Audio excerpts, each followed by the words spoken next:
let's see. So where should we start?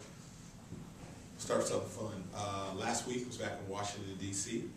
for the White House Correspondents Dinner and had a blast. The irony of this whole dinner was that the comedian, Jay Leno, wasn't funny, and the politician, who was supposed to be serious, was funny. So, for whatever that's worth. It was a great event. I was able to see, we're sitting at a table next to people who run ABC News, Disney Company, White House Chief of Staffs for people, and it was just a host of people. The interesting about John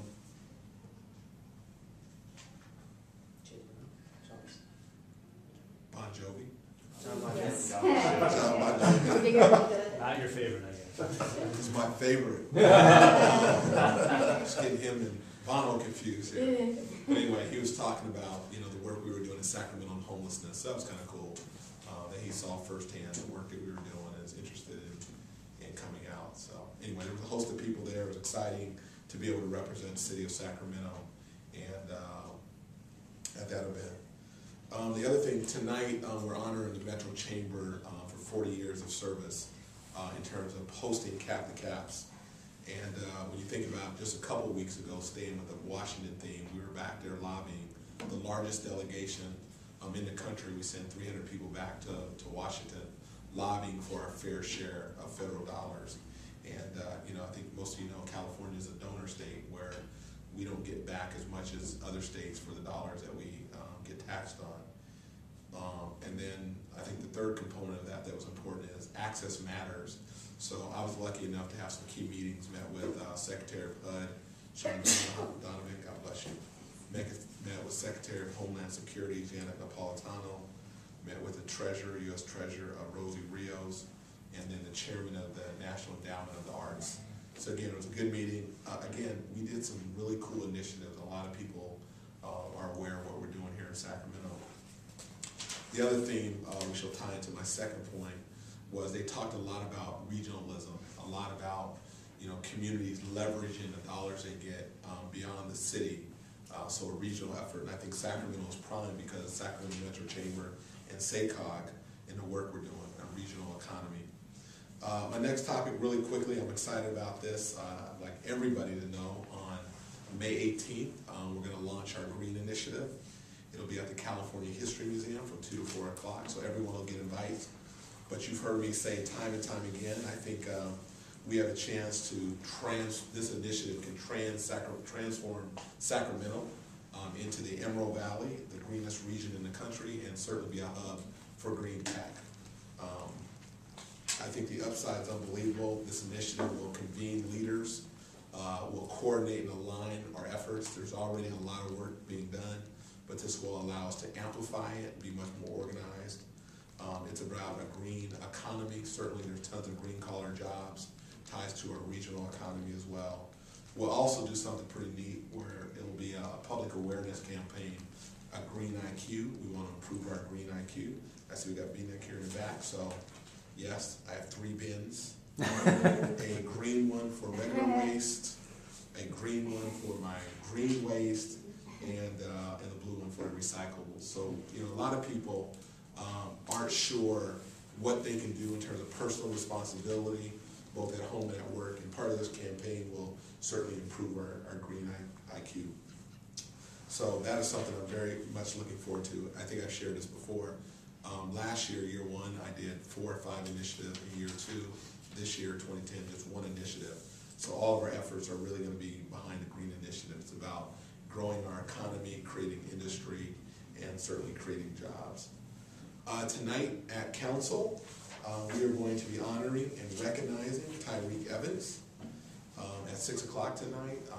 He was chosen as the outstanding rookie in the National Basketball Association, and we'll give him a resolution, honor him, and give a chance for people in the city and who work here and citizens to come out and just thank him for what he's doing. So it's awesome that Reed's going to take some time out of his busy schedule to come and receive a resolution. I will say this, the Kings got it right. Back when I was drafted, they could have drafted me, but they didn't. They drafted Kenny Smith. So their new management is much smarter than that management. They drafted a point guard despite all the fans and people who oppose that, and Jeff Petrie is looking like a very wise sage right now because that fourth pick translated into the top rookie of the year. And also I want to thank Roger Neal, State Assembly member, as well as County Supervisor Jimmy Yee, and some other elected officials back on March 2nd. We got together here in the foyer and lobbied it through our political clout.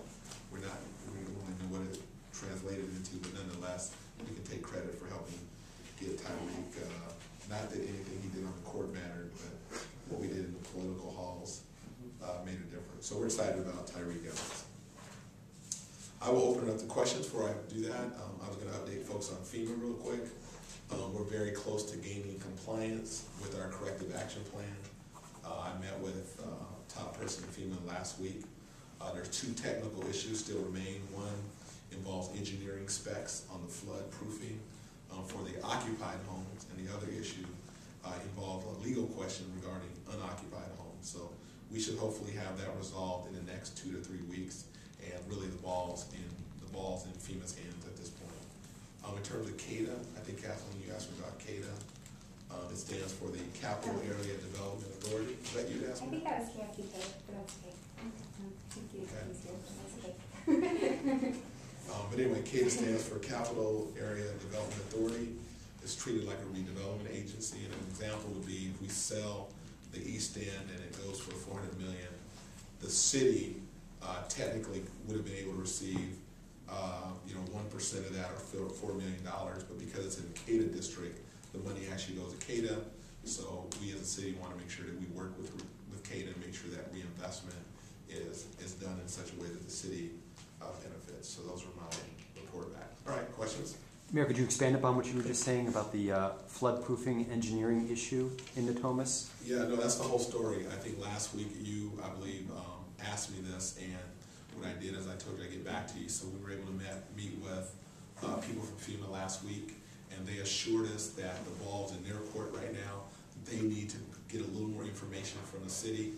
The two issues I talked about, one of the issues involved an engineering spec, and the second issue involved a legal question. They're working through it. It's just a matter of getting a little bit more information from the city. But that should be resolved in the next 2 to 3 weeks. FEMA seems to like the city's plan?